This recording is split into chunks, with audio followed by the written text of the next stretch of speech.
still downloading. Okay, you're jumping the couch around. It's hard to tell.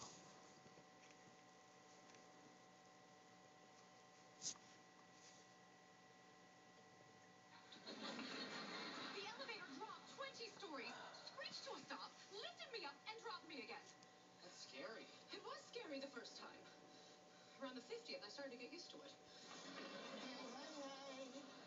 Hey, where'd you get the pants? One of our employees wasn't using them. Hiccups. Here's your package, Max.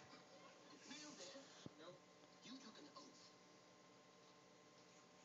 Huh? How about I just throw them out the window? Doesn't matter.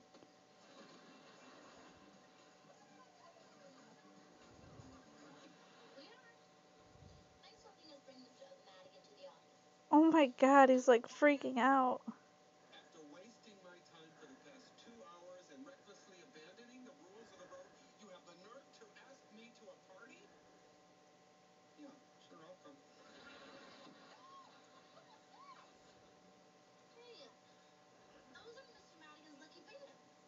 I remember those His hiccups are things. getting bigger.